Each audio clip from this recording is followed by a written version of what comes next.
to my team back home. There's nothing I like more than doing this, honestly, and I get to do all sorts of different stuff, but this stuff's the thing that I live for.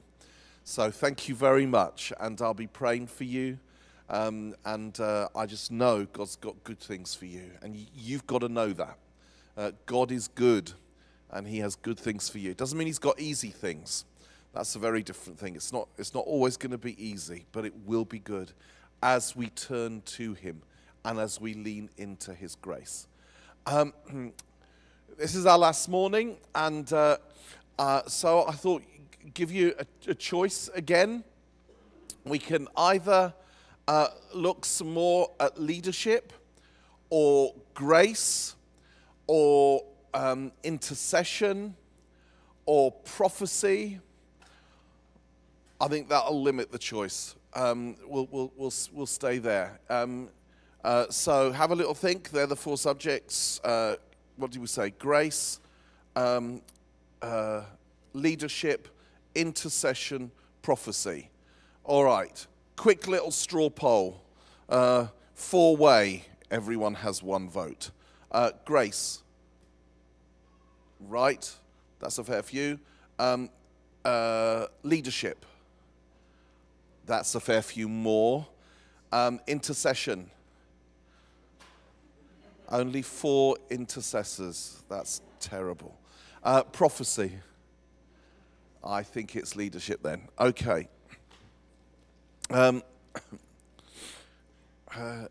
Really, this is a continuation in a way from what we talked about on the first day. So we're coming back to it. What is a leader? If you want to know if you're a leader, someone once said, look behind you and see if there's anyone following. If no one's following, you ain't a leader, no matter what title you've got. A leader is an influencer. At its base, a leader is someone whose life influences others. And in that sense, we're all called to be leaders. We are all called to some form of leadership. A leader is someone whose life and words and actions influences others. But in the sphere of Christian leadership, I want to look at a few things that are vital, are things that the Lord is looking to raise up in those who will lead His people in this day, as actually in every generation. First of all, there has to be at some place vision. And what is vision? Vision is basically the ability to see a little bit further into the distance. Someone who's a visionary is someone who can see things before most other people can. And the thing about that is it can be quite lonely. It's lonely being a visionary, because there's a whole chunk of time that you see it first. And because you see it first, you're wanting to say to everyone, look at that, we need to go there, look at what that looks like. And everyone's saying, what are you talking about? I can't see it, you're imagining it. No, you're dreaming it up. That won't work, we can't go there. We can't. And at the beginning, there's a real sense of loneliness. And that's why leaders who are visionaries need to really be sure of their calling, need to really be sure that God has called them to leadership. Because again, leadership is seeing stuff really before other people do. And we all know the proverb, without vision, the people perish. And that's true, but it's not enough having a vision. It's knowing how to communicate a vision. And a while ago, many years ago, I went on a leadership retreat with some friends, and we had this guy came over from the States, and he talked to us all about leadership, and it was great teaching. And I wrote loads of notes that I thought in years to come, this will be original Pilavachi teaching. And he talked about vision and what it means to have a vision.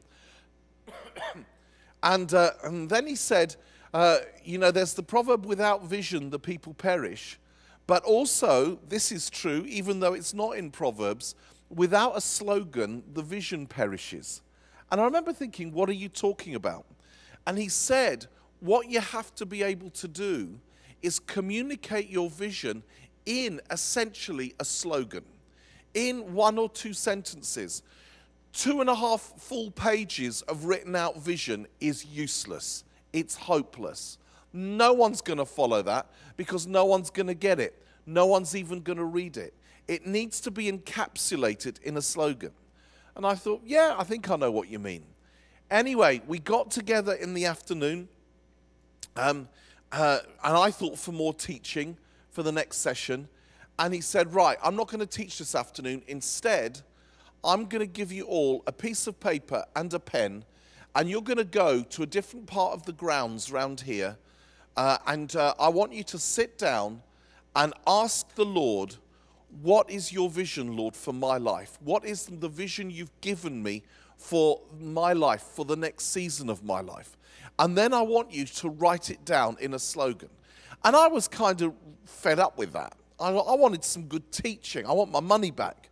I thought, I know what the vision is. I do youth work. That's what I do. Well, anyway, everyone got their piece of paper and pen, and they went out. And it was beautiful grounds, and I went and sat right in the middle under a tree where everyone could see me, because I thought some of the others will be bored with this as well, and pretty soon they'll come over and we'll be able to make use of the time and network and chat and all of that stuff. So I sat there being a rebel, and I sat there with my pen and my paper, and I just thought, I'm not going to bother with this. I know what it is. It's youth work. This is a waste of time. But nobody came over to me. Nobody came over, and I kind of, and all of that stuff, but nobody came over. And then, after a while, it gets a bit boring being a rebel on your own. So I thought, oh well, I may as well write this really quick. And then when I went to write it, I suddenly thought, wait a minute, what exactly is it? I can't put youth work. What is it? How can I put what I feel God's called me to into a simple sentence? And then I started to panic. I thought, it's not come easy. And so I had to pray, and I had to think deeply. And then after a while, it came to me, as I thought about it, this is what I'm for. This is the thing I know I'm for. This is the thing I've always known I'm for. And what I worked out, what I realized was this. My main vision is to do everything I can to raise up, identify, equip, and release young men and women into ministry in the Church of Jesus. And the reason I just knew, in the end, I know this is it, was because when I was 29 years old and I was an accountant and dying in that place, the pastor of my church phoned me and asked me to go and see him. And he asked me if I would leave my job and be the youth pastor of the church. I remember after he asked me, I left their home and I went and sat. I went to the common, the wood nearby. I sat on a tree trunk. And I remember the prayer I prayed at that moment. I said, Lord, if there's one thing I ask of you, I ask that you would grant me this.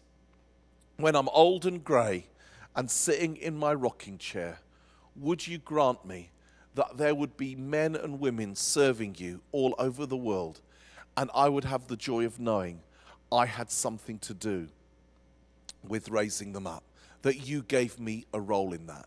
And you know, for me, I always knew it, but it was revelation. It was revelation to see it.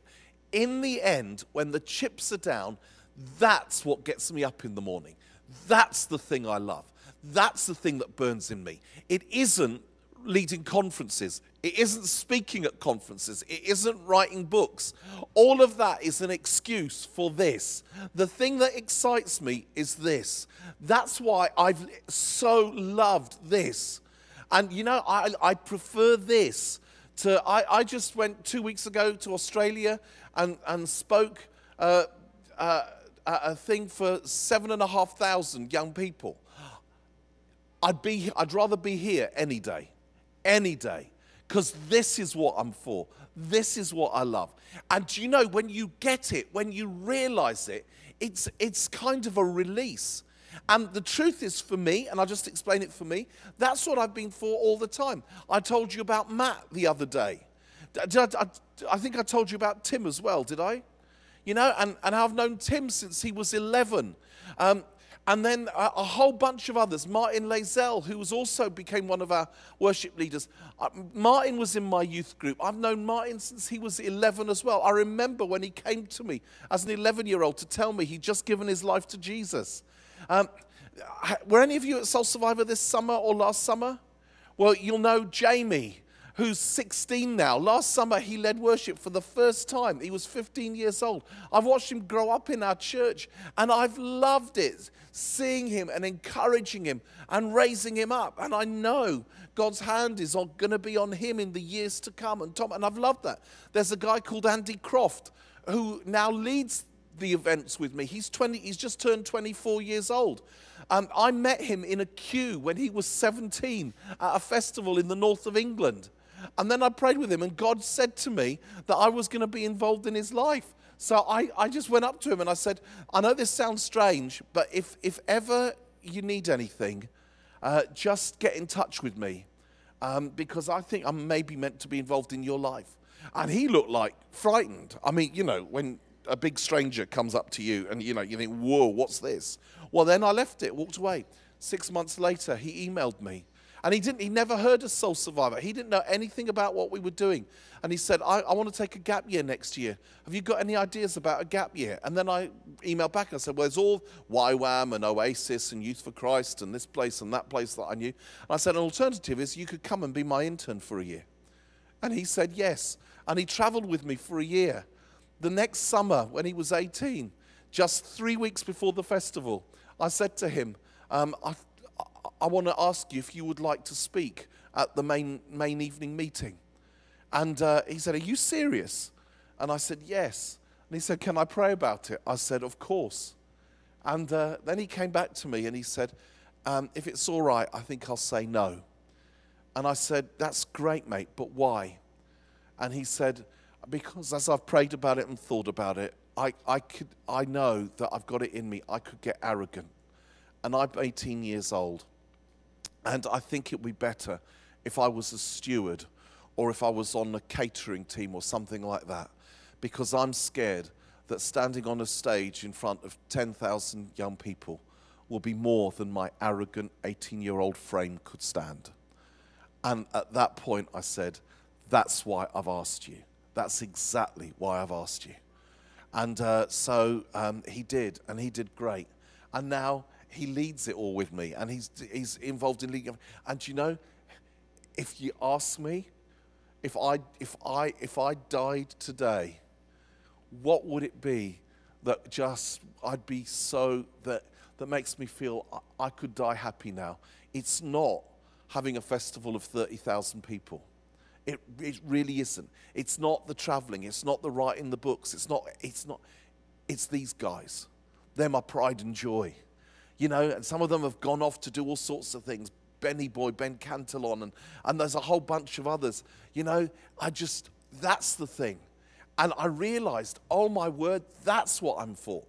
Well, anyway, then we went back in, and we had an opportunity all to share what it was that in a slogan was our vision for our life, in a slogan. And the thing he said is this. He said it needs to be a slogan, and it needs to be one thing. Resist the temptation to write down everything that's good. You know, my vision for my life is to be a good pastor of people and an evangelist and a worship leader. And I want to grow in the prophetic. And my vision for my life is to serve the Lord in the area of social justice. If that's your vision, you haven't heard God. You haven't heard God. You may as well write apple pie in there as well. Because you see, you could put everything that's good and it mean nothing. That's why it can't be 2 pages. It's like, there are lots of good things, But is that what you're called to right now? If you put too many things, you'll do nothing. You will do nothing. What is your thing for the next season? What is your thing? And I remember when we started our church 18 years ago, I just knew that, our slogan, our vision statement was this. And I said it like a mantra. We had it written on the walls, literally. And I said it every Sunday. Soul Survivor Watford are a group of Christians who seek to communicate the good news of Jesus to young people in Watford. Soul Survivor are a group of Christians who seek to communicate the good news of Jesus to young people in Watford. When there was 11 of us, that was our mantra. When there were 20 of us, that was our mantra. When there were 40 of us, that was our mantra. And that meant certain things. It meant we weren't interested in old people. If you're old, go away. We didn't care about mission. Somebody came to me and said, we really need to have a heart for the wider world. We really need to be involved with the mission field and pray for missionaries and the rest of the world. And I said to that person, I don't give a stuff for the rest of the world. The rest of the world can go to hell. The rest of England can go to hell. All that matters is Watford. And all that matters is young people in Watford. If you want to pray for missionaries in Brazil, I'll give you a list of churches that pray for missionaries in Brazil. If you want to have a heart for Lebanon, go somewhere else. Don't stay here. Why? Because at that point in our history, when there were 20 of us, for goodness sakes, if we started having a heart for Brazil and Lebanon and old people, we wouldn't have had time to do the thing that it says on the label, communicate the good news of Jesus to young people in Watford. Do you see? Now that there's 1,200 of us, 18 years later, guess what? We have a heart for Brazil. We have people in their 70s in our church. We have a couple of people in their 80s in our church, and we love them. Because now it's possible for us to expand our vision and to say, there's all sorts of things we want to do. We have a heart for our nation, not just our town. But when there were 20 of us, in leadership, there has to be sometimes a godly ruthlessness that says, we're sticking here. We're staying here. This is what God's called us to for now. We're staying here. When this is our DNA, we're not moving from here. Because otherwise what happens is you get everyone's agenda coming on board. And again, because we wanted to reach young people in Watford, we had certain values as well about worship, about community, about relevant evangelism, about all those things that were our values. And so we would worship in a particular way. And it was, in those days, a fairly unique way. And so if someone came to me and said, why can't we sing Graham Kendrick songs? I like Graham Kendrick songs. I would say to them, I think Graham Kendrick songs are wonderful. And by the way, he's a good friend of mine. So that's not a negative about Graham Kendrick. I think they're wonderful. But if you want to sing Graham Kendrick songs, let me take you to about 7 or 8 churches in Watford that sing Graham Kendrick songs. I'm sure you'll be happy there. You see, part of leadership is having the vision, owning the vision, holding the vision, and keeping firm to the vision. So what I am in my church is I'm the bus driver. My job is to be the bus driver. It's the number 7 that goes to Marble Arch in a particular route. Now, as the bus driver, I know that we got to get there in that way. Can you imagine if someone got on board the bus and said, oh yes, I love Marble Arch, but could we go the scenic route, please? There's a much nicer route. It's got beautiful countryside, and it looks really nice. And then someone else got on the bus and said, oh, and would you mind taking a detour? Because I just want to stop at my house and collect something. And then someone else said, do you know, could we go to Edgware Road first? What I will say is, do you know, the scenic route is great. There's nothing wrong with a scenic route. Scenic route is good. I'm going to stop at here, and I'm going to tell you, if you wait here, the number 22 will come along soon, and that goes the scenic route. But this bus, the number 7, goes this route to Marble Arch. If you want to go, do you see? There has to be that. Now you do it with love. You do it with grace. And I never actually said seriously, I hope you know me a little bit by now, you know, I hate old people, I hate Brazil. I didn't actually say that. I'm exaggerating to make the point. But I did say it as lovingly and kindly and as clearly as I could. At this stage in who we are, this is where we're going. This is how it works. Because we want to actually get somewhere.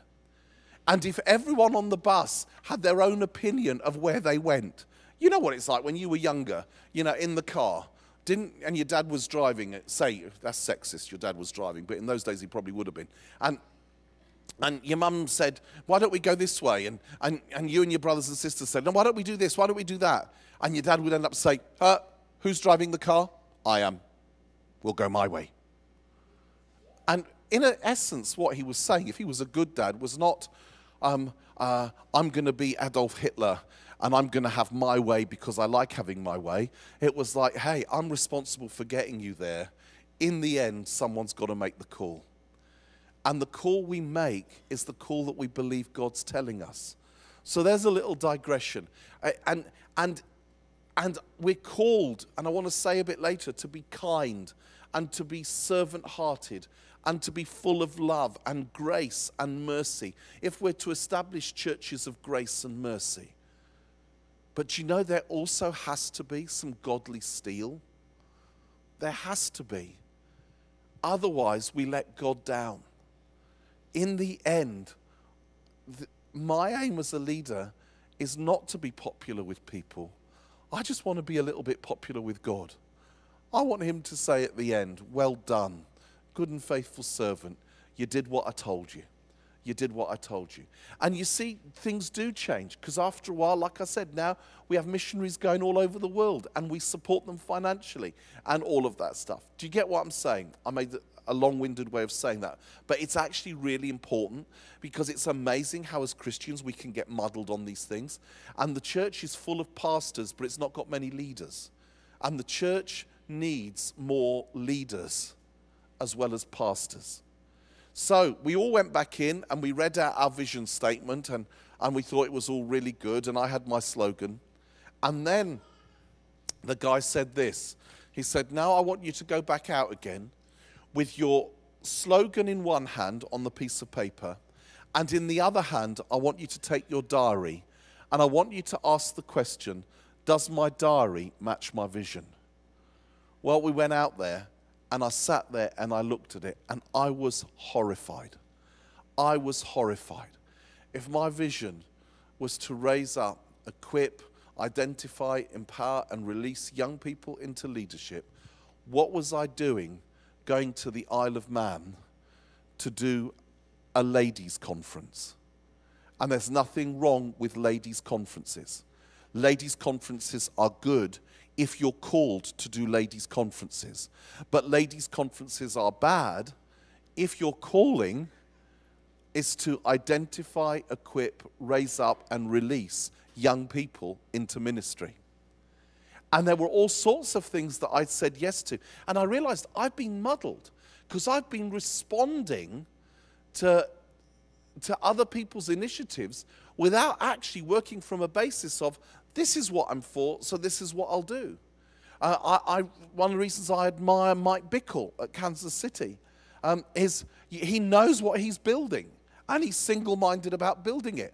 I just had lunch with John here, John Arnott, the other day. And again, it was like years later, years into this, he knows what the DNA here is. He knows what they're for. And there are other good things that aren't bad things that he says, you know what, that isn't our thing.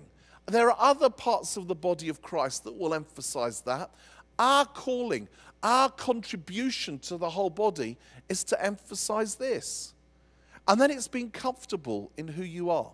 Well, when I got the thing about my diary doesn't match my vision, I thought this is great, because I was the youth worker at this stage still at St Andrew's Chorley Wood. And as part of that, can you believe this, for 8 years, I had the nightmare, the humiliation, once a month on a Sunday morning of having to do the family service. Now, you may go to a church where you have been blessed with not having the ordeal of family service, which is really, you could rename it everyone but the teenagers service. But I had to do that. And so it was really a children's service, but everyone came. And I hated it because it wasn't me. And I had to, every harvest time, every September for Harvest Festival, they made me this costume. And I had to dress up as Norman the Harvest Banana and hop around the stage and preach in a banana outfit. And then most months, we had, me and this lady, we had to do a puppet show. And I was Percival Panda and Harry Thistle the Hedgehog in the other hand. And I mean, there were all sorts of humiliations galore. And I kept going to my boss, my vicar, David Pitches, and saying, I don't want to do this. I hate it. Please don't make me do it. I want to do youth work. And he would say, no, I need you to do this. Well, when I got this, my diary doesn't match my vision, I thought, that's it. That's it. I went home. I knocked on the vicarage door. I said to David, can I share with you what I've learnt? And he said, I'd love to hear what you've learnt. And I said about the vision. It's important to have vision. He said, that's very good. I said, slogan, without a slogan, the vision perishes. He said, that's very good. We looked at the slide. Can I tell you my slogan? This is what I'm for. What do you think? He said, I can see that's what you're for. Can you see that's what I'm for? I said, yes. He said, yes, I can see that's what you're for. And I said, in that case, if this is what I'm for, I believe the Lord is saying, I need to lay down the family service because there are no teenagers there and because that is not part of my vision for my life. He realized he'd been trapped. He looked at me, he smiled, and he said, but the trouble is, Mike, it's still my vision for your life, and I'm your boss. You'll do it. And you know, the thing about that is, sometimes there are some things we can't not do. There are some things that we have to do. And those things we do. There are certain things we have to do, but the things that we do have control over, we need to be ruthless. Does this fit? Otherwise, do you know the number of Christians who go nowhere? The number of Christians who haven't thought this through. The number of Christians who don't know what they're for and therefore drift. If you don't know where you're going, guess what? The chances are you won't get there. If you don't know where you're going, you probably won't get there. So it's vision. Secondly, it's communicating the vision. And the thing that I've learned is you have to, in an age of communication, you have to communicate it again and again and again. When there were 11 of us, and I shared it with the other 10, we talked about it non-stop. We earthed it, we lived it, we breathed it. When others joined us, we told them about it. We kept sharing it, we kept communicating it. Regularly, I would say, I still do in our church, guys, this is where we're going. This is what we're for. And you have to keep saying it. Don't assume that people know. Don't assume that people remember. And often you have to share the vision until you think everyone will be sick of it. But you know what? They won't be. It's bizarre, they won't be. But being a visionary isn't enough. Because if you just have vision and nothing else, you'll get into trouble. And that's what I found to my cost. Yeah, the other part of being a leader is you have to build a team. And how do you build a team? You build a team by looking for people who are different to you. Do not build a team with people who are just like you. It's a vision of hell. And you see, I'm a visionary. And because I'm a visionary, I love visionaries. I've got two friends in England who lead other ministries. A guy called Andy Hawthorne, who leads a whole youth ministry in Manchester, and a guy called Roy Crown, who until recently has been leading Youth for Christ in the UK.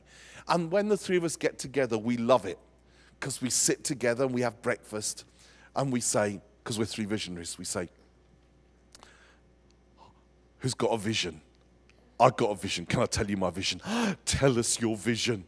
Well, this is my vision. Look at this. Oh, that's a great vision. We love that vision. That's amazing. Now it's your turn. I've got a vision. Let me tell you my vision. You got a vision. Oh, isn't that great? That's a great vision. And then we go round. We take it in turns, the three of us, to share vision. We could do that all day, all day, all day. And if you have just got a team of visionaries, what you will do is you will share vision all day, 7 visions a day, but you know none of them will ever come into reality.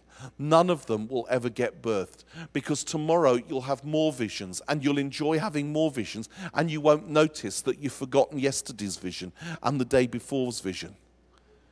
And the thing is, when we get together with people who are like us in that, who have the same interests and giftings, we enjoy it, but it doesn't work. I realized really early that I needed people who were the opposite of me. Now, I tell you, for most of my life, I have had this belief that it wasn't an intellectual belief. I would never say it, but it was a heart belief. And that is that administrators are the spawn of Satan. Administrators are, by definition, demonized. They are the enemy. And the reason I've always had this belief is when someone like me comes and shares a vision. This is what I see. Can you see it? What does an administrator do? They say, how will we do that then? What resources do we need? Well, that's going to take a while. And then what do I hear? I hear, no, I disagree. And then I want to shout at them and say, don't you want to trust God? Don't you want to have faith? What's wrong with you? Why are you so negative? Are you against my leadership? Are you trying to remove me or have a coup? Do you see? I've always felt that. And I've had to repent of that and see how wrong that is. When in the early days, when we first started, I worked with Matt Redman, who grew up in my youth group. And Matt is very different to me. And Matt would always ask the hard questions of, yeah, but how's it going to happen? And we would have a debate, and it would irritate me to death. And it would annoy me immensely. And here's just one example of one thing that happened. Right in the early days, we met a crazy lunatic worship leader called Kevin Prosh. He was actually mad. He had sandwich short of a picnic, but an amazing worship leader. Absolutely stunning, and he taught us everything, and really prophetic, and just brilliant musically and in every way. Well, one night, and Kevin was prophetic and visionary. He was visionary like me, so I loved getting together with Kev. And one night we went out for an Indian meal. And the thing that you need to know is Kevin had a huge band. There were about 5 people in the band, and he had equipment that you wouldn't believe. I mean, it was every effect going Kevin owned. It was ridiculous.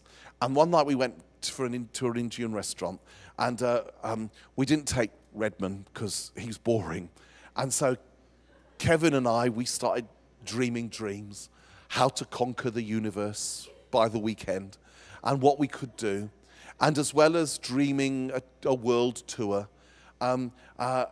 he said, I asked him, and he agreed to come and lead worship at our church on a Saturday night. And I got really excited. The next day I went into the office and I said to Matt, hey Matt, I was with Kevin last night. Guess what? In 2 weeks' time on the Saturday night, he's going to come and lead worship at our church. And we'd not been going very long by that stage. We'd only been going a few weeks. And Matt looked a bit puzzled. He looked up from his desk and he said, really? Really? Did you tell him that there's 20 of us in the church? And I said, no, I didn't really say that. No, that's all right, isn't it? He said, okay. Gosh, that's funny, because usually he's going to come on his own, is he? He usually likes his band with him. And I said, oh, no, the band's coming as well. And he said, but there's 5 of them. I said, yes. And he said, but there's 20 of us in the church. And I said, yes. And he said, what, are they going to just play acoustic or just hang out? I said, no, they're going to play with their full kit and bring everything. And he said, what, everything? I said, yeah, everything. And he said, but we'll need a whole PA for everything. I said, yeah. And he said, but there's 20 of us in the church. And I said, yeah. And he said, but Mike, we only hire a little room in a school. We won't fit Kevin and his band in that room. And I said, no, I don't suppose we will. And he said, well, where should we meet? And I said, well, I was thinking the Colosseum. And he said, the Colosseum? And I said, yes. And he said, but the Colosseum seats 2,500 people. And I said, yes.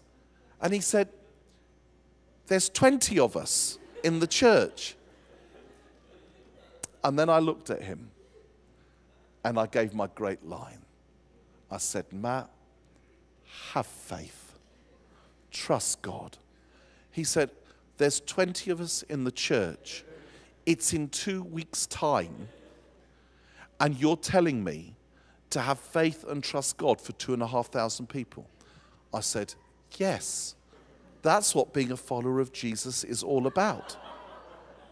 And then, I need to tell you, it's pretty exhausting being a visionary. So that afternoon, I went home and had a lie down. While I was having a lie down, Matt went off muttering, stupid, we'll go bankrupt. I want to tell you, 2 weeks later, I turned up at the Colosseum. There were 2,500 people there. It was full. It was the most amazing night. I turned to Matt. I smiled at him and I said, see, faith. Now let me tell you what happened in those 2 weeks while I was having a lie down. Matt went back to the office. He designed a poster. He designed cards. He designed leaflets. He had them printed. He went to all the Christian bookshops around London and the southeast of England. And he gave them these posters and these leaflets. He booked the Colosseum. He phoned round churches asking if people could provide stewards and ushers and everything, and a start-up team. Then he phoned up the Christian magazines and Christian newspapers and asked if they could let people know. He phoned every church he could. He worked like stink for the next 2 weeks. 2 weeks later, I turned up and there were 2,500 people there. And I said, see? And everything in him wanted to punch my lights out. Do you see how we need each other? Somebody once said that, who worked with me and Matt, they said the way it worked with me and Matt is if Matt and I were a car, I was the accelerator, the gas, and Matt was the brake. And I tell you, if you drive a car with just the gas and no brake, it is flipping exciting. It is so thrilling. It's the ride of your life. And you go round corners fast, you go straight, you go up and down. It is a thrill. And then after 5 minutes, you die.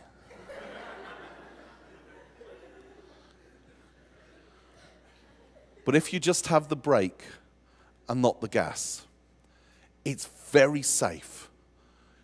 I guarantee no one will get damaged, but you won't go anywhere. You need both. You need both. it won't work without the gas and the brake.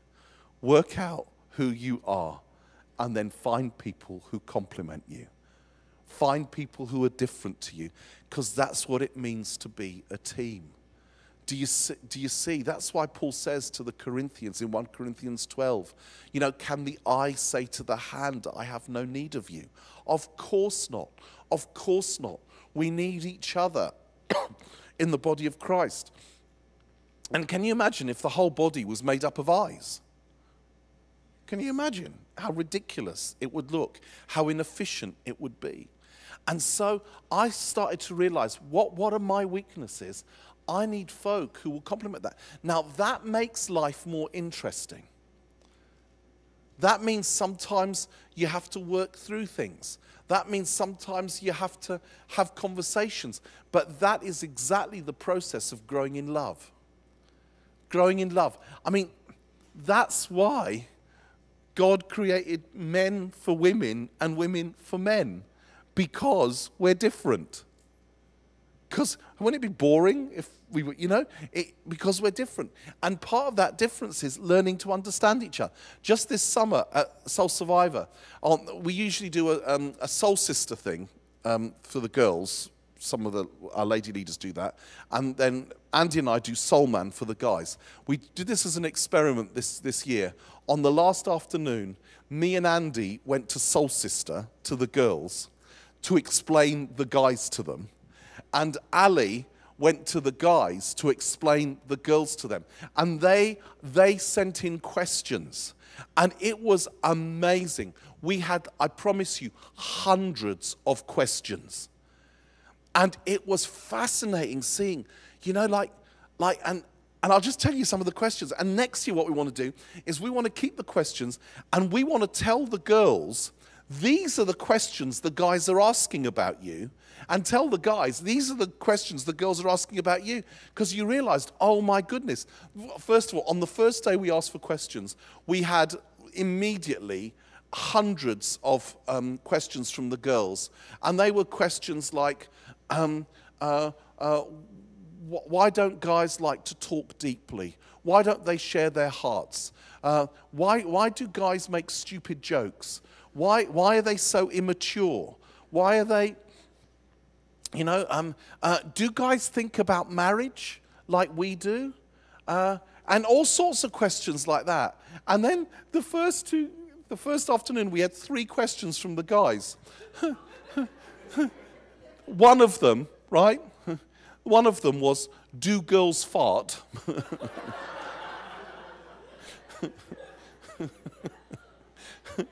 I can't remember what the other 2 were, but they were as inane as that. And it was like every stereotype. I was like, oh no. The sex of which I am a part are a bunch of morons. I suspected it, but I knew it. We are. We don't have... And actually, but then, after a while, the guys started asking really good questions.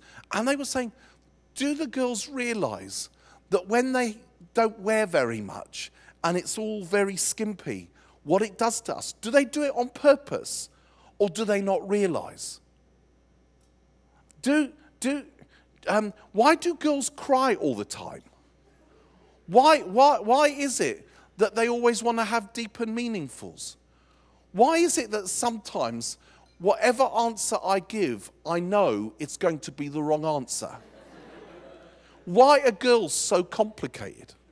And then the girls' ones was even to things like, why do guys wear their trousers halfway down?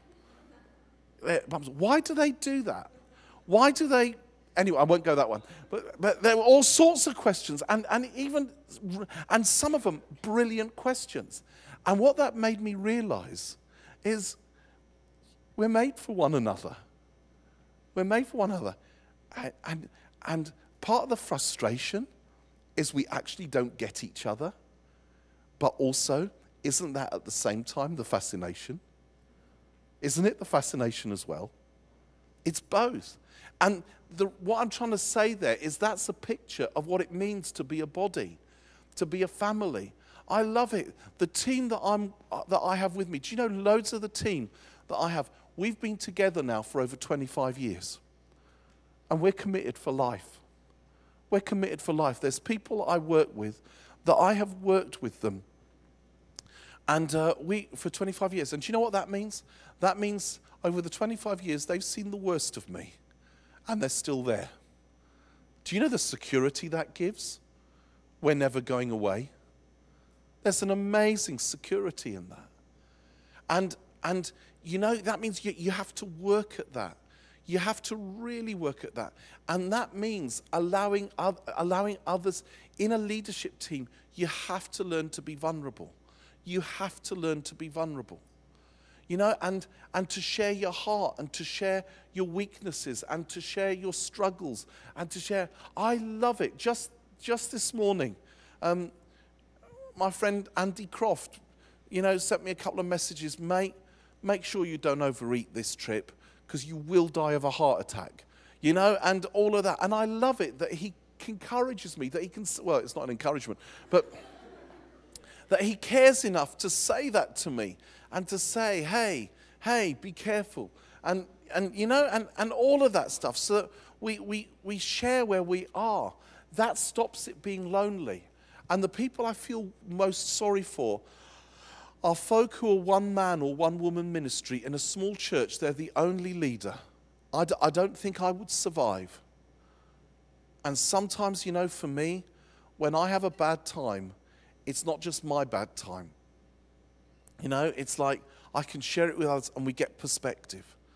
And we get a good view of that. And again, just to say, underline in triplicate, it's harder work working with people who are different than you. But if there's love, if there's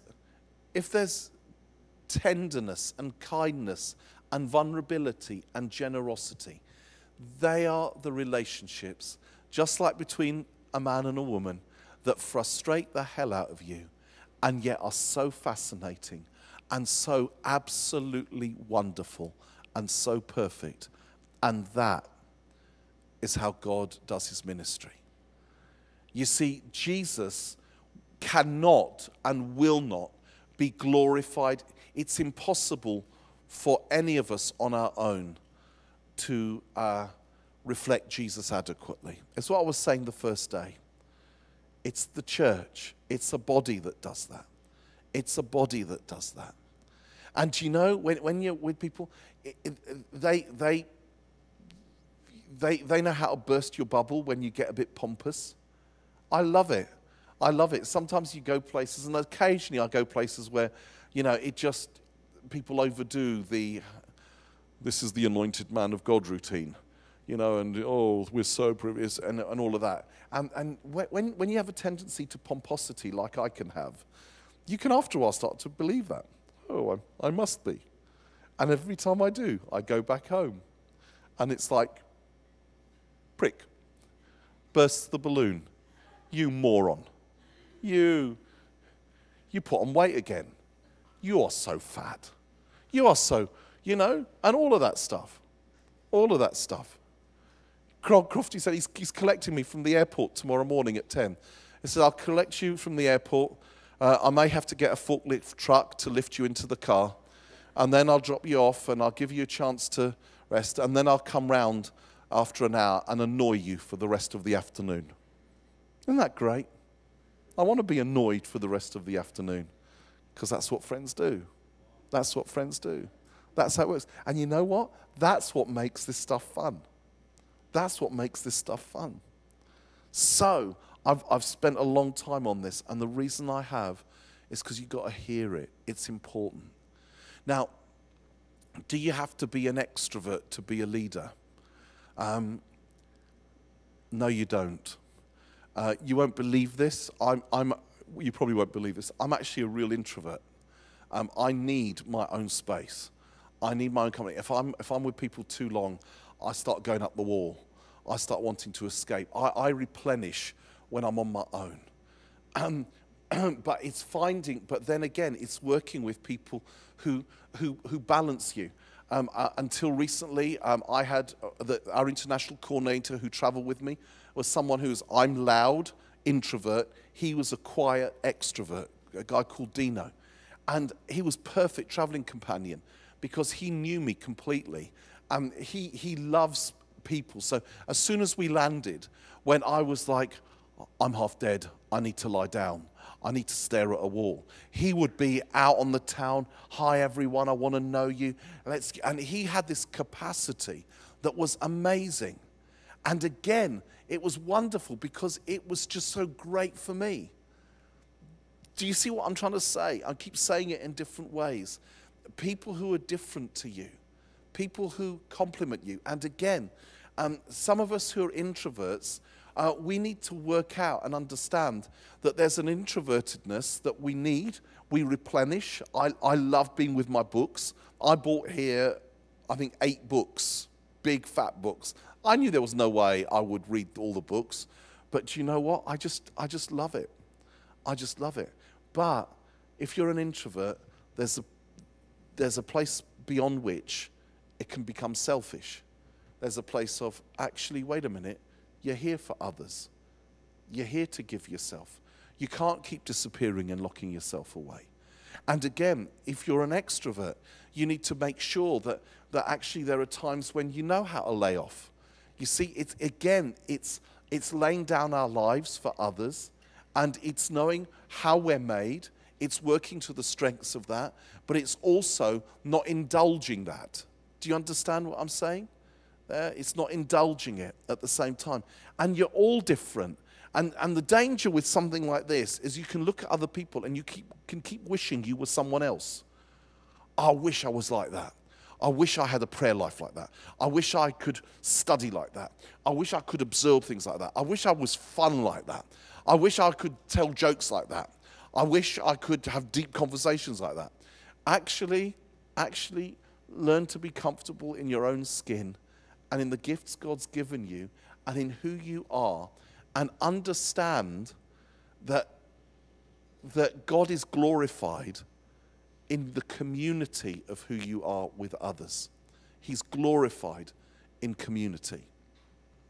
Now, the next thing, and maybe the last thing, I want to say for now, that is really important for a leader in the Church of Jesus, so important, is perseverance. And that's linked to what we said on the first day. Do you remember we said about Nehemiah? When I heard these things, I sat down and wept. For some days, I mourned and fasted and prayed. And there's such a thing as persevering and keeping going. And that's all the way through the scripture. So many leaders. I've seen too many, guys, I've seen too many young men and women explode onto the scene like a firework in the sky. And everyone's mesmerized by their gift. Wow. Wow. And then as fast as they've exploded, they faded away. And then 2 years later, we're thinking, what happened to them? And then there are others who are like the tortoises. You know, they just keep going. They don't give up. They know what they're for, and they just keep moving forward. And when there's reversals, they somehow keep going. And you know what, guys? They're the ones that win the prize. They're the ones that win the prize. One of my great spiritual heroes is a guy called William Carey. He lived about 200 years ago, maybe a little more than that. And he is regarded as the founder of the modern missionary movement. And William Carey went to India, and he gave his life for India. And he founded a missionary movement in India and translated the Bible into many Indian dialects. And literally, it's no exaggeration, thousands and thousands of people have gone on the mission field over the last years because of the example of William Carey and because of the things he set up. Let me tell you his life story. William Carey was an utter failure from the beginning. He went into business. His business failed. He went bankrupt. He found salvation. He came to Christ. He went to a Bible college to become a pastor. He eventually got through. He became pastor of a Baptist church. After 3 years of him pastoring the Baptist church, they sacked him because his sermons were so boring and there was hardly anyone left in the church. His marriage was a disaster. His wife spent her last years of her life in a mental institution. His marriage was a total disaster from beginning to end. Two of his children died in the Great Plague, in one of the plagues. It was that time. And he contracted a skin disease, which meant that all his hair fell off permanently. He never got any hair back. And the skin disease was such that if he went in direct sunlight, he would get an allergic reaction on his skin and it would all blotch up. After he was sacked from the church, he wanted to go as a missionary to India. So he went to the Baptist Missionary Society and applied. They looked at his CV. Guess what? They rejected him. They said, we don't think so. You're not made for this. And one of the reasons was, you've got a skin disease that means you can't go out in direct sunlight. We don't think India, mate. We really don't think India. He failed at everything. But he wouldn't give up because he knew God's call on his life. He somehow got some money together and he got a one-way boat ticket to India. He landed in India and the rest is history. It's history. At the end of his life, just before he died, he knew, because by this stage he'd become famous, he knew that people were waiting for him to die so they could write his biography. And one of the people who was going to write his biography was his son-in-law. And just before he died, he said this to his son-in-law.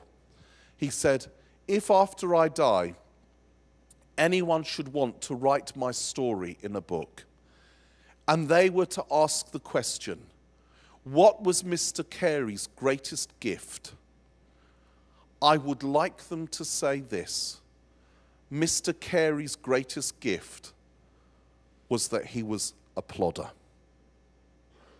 I love that. I love that. Terrible preacher, terrible businessman, terrible home life, terrible everything. But he was a plodder. He didn't know how to give up. He didn't know how to take no for an answer. He just kept going. He ran on Duracell and he won the prize. Winston Churchill, British great wartime leader. And not many people know this, but before he became Prime Minister of England during the war, everything he did was a failure. He failed at so many things. He was an outcast. Well, after the war, when he was an old man, he went back to his old school. He was invited as an old man to go, and he was famous. He was infamous in our country, to Harrow School, and to speak to all the boys at the school, at the assembly. And he went to the school, and everyone was excited, and the teachers were there, obviously, the press were there, the TV was there, everything. And he was a really doddering old man then. And they did this great welcome. We are privileged to have Mr. Winston Churchill, our former Prime Minister, here at his old school. Let's listen to what he has to say. And then he came forward and he came to the microphone. And everyone was straining to hear what words of wisdom he would give the next generation. His speech was amazing, and I am going to recite his speech in full for you. I have learnt it by heart. Listen to this. He stood there and he said, never give up. Never give up. Never give up. And then he sat down. That was it. That was the best he had to give. And if Winston Churchill can say that, how much more we? We who are followers of Jesus. We who are followers of Jesus. And then one final thing and we will have coffee. Here's one last one. Guys, in leadership in the Church of Jesus, and I said about being strong leaders, I said about leading from vision, I said about gathering a team and persevering. The other one that I think is vital is two that are linked. Don't be afraid of making mistakes. Don't be afraid of failure. And when you do get it wrong, admit it. Say sorry. Say sorry. Don't let pride get in the way. So many don't get success because they're afraid of failure too much, and so they settle for a bland mediocrity in the middle. The only way to get success is to risk failure. It's to take steps of faith where it's like, God, either you're going to do it. It's what we were saying, the ministry circle, remember? Going back to survival, going back to survival, going back to survival. But also when you get it wrong, say sorry. A few years ago in my church, and I love my church dearly, I made a terrible error. It was about 7 or 8 years ago. I decided that we would split the church into two congregations, the morning and the evening, and I would lead the evening and my associate pastors would lead the morning, even though I'd be in overall charge, but I wouldn't even go to the morning. And a lot of my reasoning for that was because I was exhausted, and I realized after I really did it as much for me as for anyone else, and it was wrong, and the church weren't keen on it, and my leadership team weren't keen on it. But because I started the church, because I had quite a few points in the bank, I could push it through. And I pushed it through by force of my will. I said, no, we're doing this. Soon after I did it, after a while, I started to realize something was wrong. The morning congregation were so hurt. They were so hurt by me. They were so hurt because I was their pastor and I wasn't even turning up at the meetings. They were hurt because of the way I rammed it through. They were hurt because I acted like a dictator. And I started to realize that. And I started to realize that I hadn't listened to advice. I hadn't really listened. And on this occasion, I had made a terrible mistake. Now, my church, they're the most loving bunch you could ever wish for. I'm biased. Everyone thinks their church is great, but I think mine, they're the most, I don't deserve them. So they didn't come and fight me or shout at me or argue with me. They were just hurt. And then the morning congregation went away for a house party, a camp, a weekend. And I got invited. I knew this had got serious when I was invited to go and be the guest speaker at my own church. And I was doing every morning a Bible study in Ephesians, and I was doing different bits of Ephesians. And on the second morning, I thought, I can't do this. I can't stand here and do this. So I went up there and I stood in front of them, and I hadn't planned it like this. I just thought, I can't do this. And I closed my Bible. I said, guys, I just need to say something to you. I made some decisions some months ago that I forced through, and I made them when I knew that people wouldn't like it. And I'm very aware I've hurt a lot of you. And I've realized I've made a big mistake. And all I want to do is say, I'm so very, very sorry. I'm so very sorry I've hurt you. I'm so very sorry I've let you down. I'm so very sorry I have not been a good pastor over this time. And all I can ask is please forgive me. At the end of that meeting, I tell you, I had a queue of people in tears wanting to give me a hug and to say, of course they forgive me and it's okay. And do you know, it was then I realized how much I'd hurt them. It was a big queue. And do you know, all you have to do if you're leading a church is make one mistake like that out of selfishness. And it's hard to repair the damage. You can do 10 things right, but if they don't believe you love them, and if they believe you're making decisions not because you love them, it's very hard. The grace of God was such that it all came back. Everything was healed. Everything was healed. The only thing is, when I look back on it, it's one of the biggest regrets of my life. I haven't explained it very well because I bore you with the details, but you get the meaning. You know, sometimes sometimes, guys, even though it's hard, we have to be big enough to say, I got it wrong, I'm sorry. Can we start again? Can we start again? If nothing else, it says that you're human as well. So anyway, there's a few things. Anyone got any questions on leadership, on any of this before we have our coffee?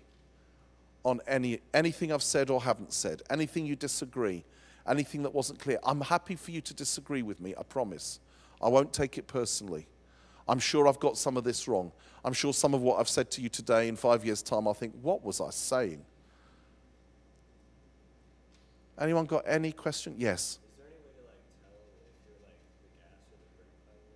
Is there any way to tell if you're the gas or the brake pedal? Well, probably. You see, again, in order to teach, you exaggerate the differences. In lots of situations, we're all a bit of both. I don't think there's anyone, but often there's a tendency to us. Some of us are just naturally more cautious. Some of us, right, I'll tell you, some of us, I'll ask you, how many of you get turned on? That's the wrong phrase. That is so the wrong phrase. Cut. How many of you get excited when someone says, I got a vision, and they share the vision, and it's all up in the air, and there's no concrete details, and you say, yes, I'll go with that, and you don't even think of how it's going to be? And then how many of you, the way you get on board is you have to ask questions, and you say, so how will that work? Oh, right. And we do that. And how will it look? Why are you doing that? Oh, I see. I get it. And then you're on board. How many of you is it the first one? How many of you is it the second one? Brilliant. About 50-50. About 50-50. That's exactly it. That's exactly it. Do you see? We need both.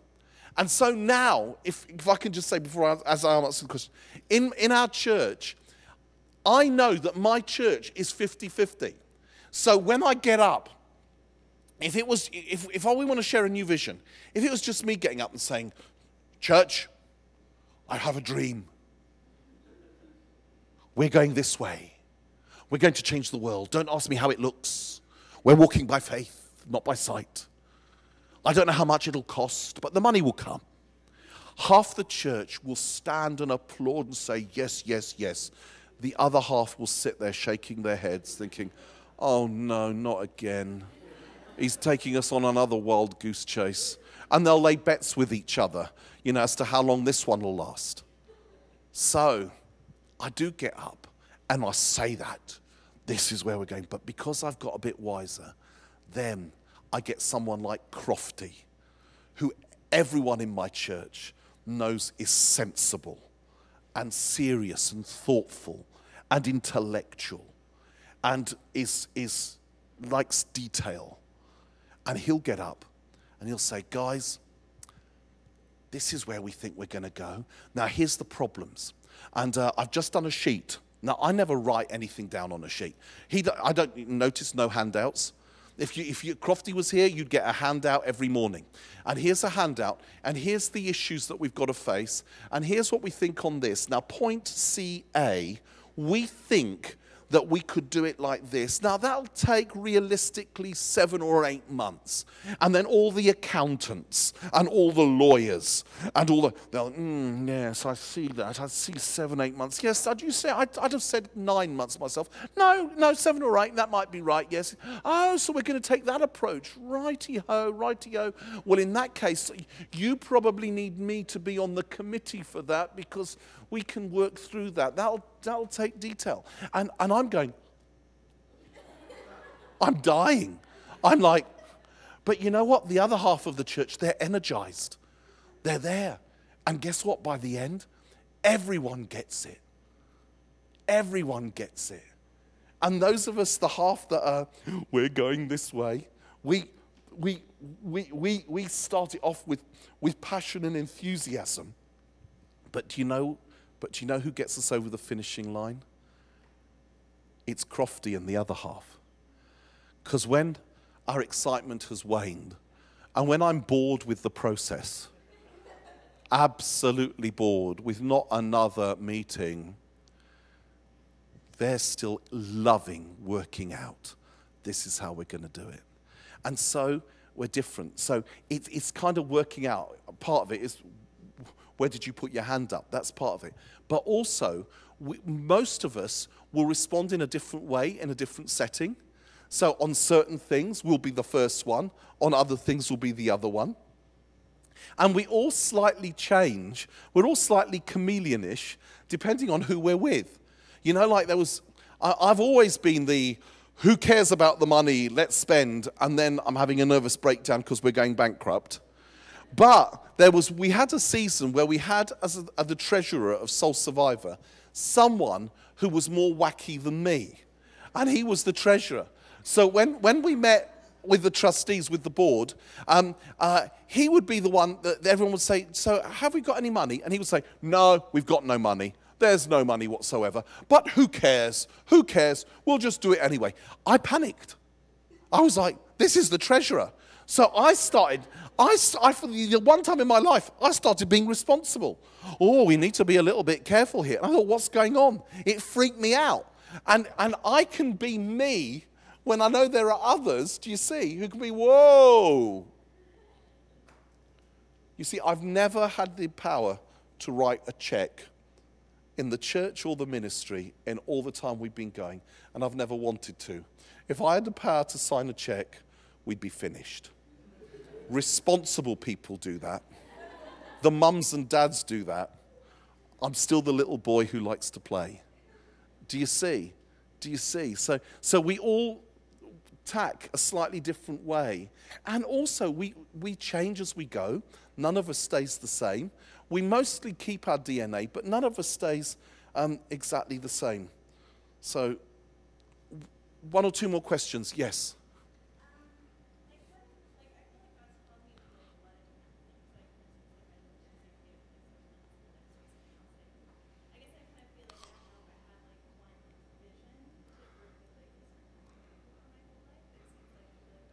Right. Great question. You feel like God's given you a passion for lots of different things. You lived in Zambia for 7 years. You got heart for Zambia. Then you got heart for something else. And then there's another thing. And if it doesn't feel like there's the one thing, absolutely, absolutely. And again, sometimes I'm Greek. I exaggerate to make the point. So that's why it's good to have the questions. That is great. The only thing that because I'm like that. I want to do everything. That's why I nearly kill myself all the time. I want to be at home at my church every Sunday and build the church. I want to travel and serve around the world. I want to do stuff in the UK. And I try and do it all. And I'm always on the verge of total exhaustion. But for us who have dreams, realize that actually God's given us, but what is it for now? You see, you can't serve him in Zambia and in Toronto at the same time. So the fact that you're here right now means you've made a choice. And leadership is about choices. That doesn't mean it won't be Zambia. Remember, I said, don't give a stuff about Brazil, don't care about the rest of the world. Of course I cared.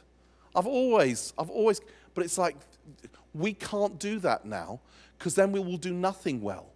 And then it's making choices for the moment and knowing that some of it is like, I put it on the shelf, that comes later, Lord. Lord, what is it for now? That comes later. And you know, the bit in prophecy we get wrong the most is timing. You know, there's 3 parts to prophecy. There's revelation, interpretation, and application. Most of us, we love the revelation bit and we stop there, instead of asking, what does this mean? And which is the interpretation. And more importantly, the application. And the application is, the biggest question of application is when? When is that now? And so many things we get, we think they're all for now. They're all instant, but a day is as 1,000 years to the Lord. And some things, it's like, I'll keep that in my heart. You know what Mary did when the angel spoke to her? She pondered these things in her heart. So I think, absolutely, don't kill any dream, but don't try and do it all at the same time, because what will happen is you will actually do nothing effectively. Yes. How do you keep yourself focused on what you want to do and not blinded by what you want to do, but have to do something else before in order to get your vision truly out? How do you keep yourself focused on what you want to do? Yeah, and not blinding yourself, doing the other things first. Because, yes, and not losing that, not losing the vision, the dream, the passion, doing the other things you have to. So you have to get through education, you have to get through the training. Well, the thing is, if it's from God, it won't go away. If it's from God, it won't go away. And in the end, it's not just about, the bit I didn't emphasize is obviously, if it's just you, I mean, the number of teenagers who come to me at our festivals saying, God's called me to be an international worship leader, and I'm to get on that platform, and I'm to lead worship at Soul Survivor and tell the others to get lost. And it's like, oh, bless, I don't think so, because you're 8, And, it's like, bless, I don't think so. That's just you, but you think it's God. And the only way to know is to let it, if it's God, the way I've worked it is, when it's God, it just won't go away. And then, but then what you realize that it's what I said earlier, there are certain things, I had to do the family service. That sometimes for a while you have to go to work to earn money to eat so that you're still alive to fulfill the vision later. There are certain things that you have to do. You have to stay alive. And there are certain things that have to happen. My vision for my life does not include going to the bathroom. But I have to do that. I have to do that. I'm saying simple things. So it's like there are certain things, this is what I have to do. But that's where, again, perseverance is.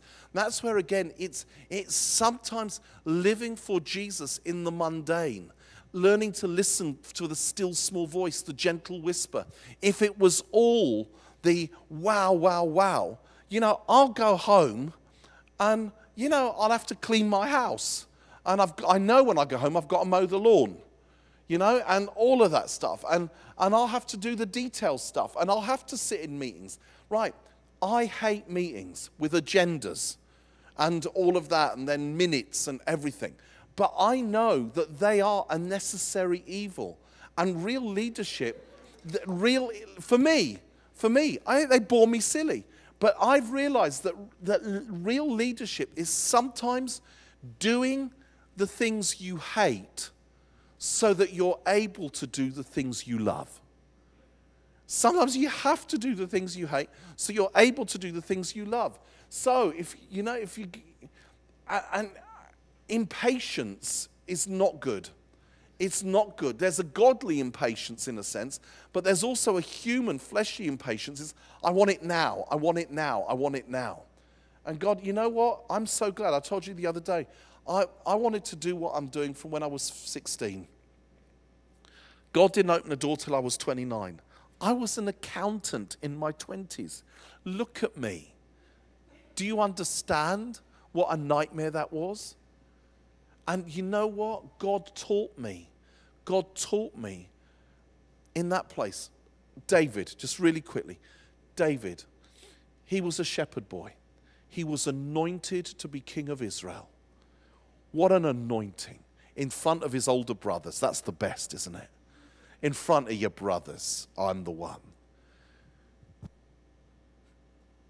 If right now, David Cameron, the British Prime Minister, was to walk through that door and say, Mike, I've flown all the way from London because we've had a bit of a disaster. Her Majesty has died. And Charles, well, he hugs trees. We don't think he should be the new king. And William and Harry, they're just too young. And I met with the cabinet, and we would like you to do it, Mike. If that were to happen, just fantasize with me for a moment. If that were to happen, do you think I would stay here talking to you? Not a chance. I'd be on the first plane back, first class, and I'd be at Harrods measuring the curtains and the carpets for Buckingham Palace, that it would look exactly how I'd wanted it to look. Do you know what David did after he was anointed to be king of Israel? It's amazing. Do you know what he did? He went back to looking after sheep. Can you believe that? I'm going to be king of Israel. God's anointed me. God has spoken. And he goes and he looks after sheep. Do you know, every lesson he needed to learn about being king, I think he learnt looking after sheep. He learnt how to be a great worship leader. His most famous worship song, Psalm 23, the Lord's my shepherd. Do you think he wrote that in a palace? The Lord is my shepherd, I'll not want. He makes me lie down in green pastures. He leads me beside quiet waters.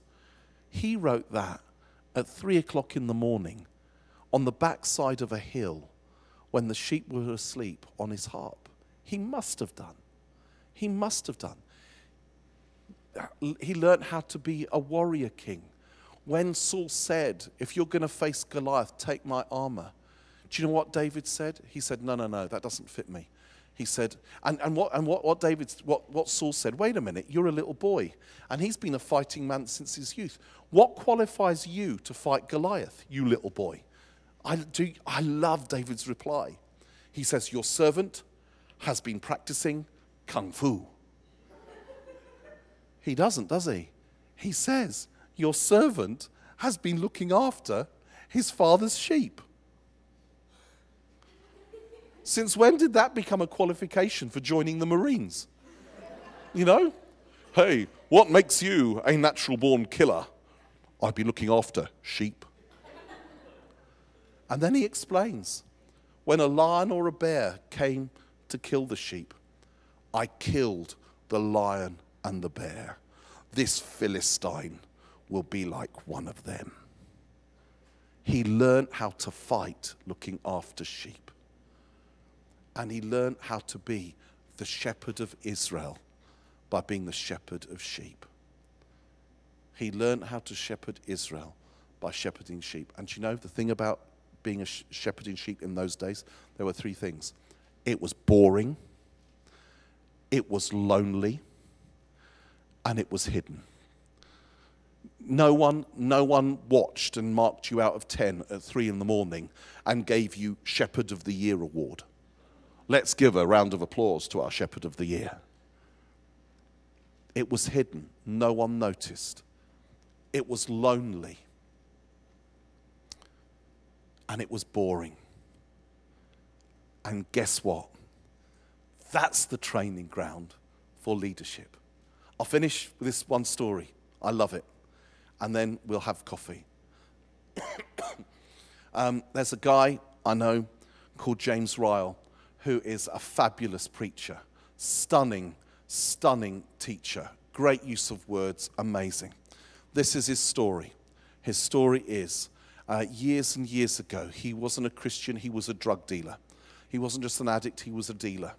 And then one time, he was driving a friend of his, and he was stoned while he was driving. And he was so stoned that he crashed the car, and as a result, his friend died. James was tried and convicted and sentenced for homicide, kind of murder. In the in-between time, he met Jesus, or Jesus met him. He gave his life to the Lord. And straight away, the Lord said to him, I'm calling you to be a teacher and a preacher of my word. And James's reaction could so easily have been, well, how's that going to happen? I've got years in prison. He believed God's call. He believed God spoke to him. He had a vision. So do you know what he did in prison every spare moment? He read everything. He even read, all right, the Oxford English Dictionary, the thick dictionary of every word. He read it page to page, memorizing the words and what they meant, so that when the time came, he had all the word power at his disposal to no, that was the gift of tongues, to speak as best that he could. He read the Bible through again and again and again. He read every commentary. There in prison, he prepared. So, prepare in the boring place, in the lonely place, in the hidden place. If you don't, then I question whether you really believe you've heard God, whether you really know that this is the calling. If you think God's called you, so many Christians think, well, the door will open and then I'll walk through. Yeah, if you don't prepare, the door will open and you won't be ready to walk through. Be ready to walk through. Be prepared in season and out of season. I know this has been a bit long-winded and all over the place, but I hope some of it has been helpful. Let us coffee. What's the time? Are you going to come? Yeah. I know. It's 11:15. Oh, gosh. I've done it again. All right, should we try and be back for 11:30? Oh, no, 11:30. That leaves an hour. That's good. Yeah. All right. For this break, can I meet with Nick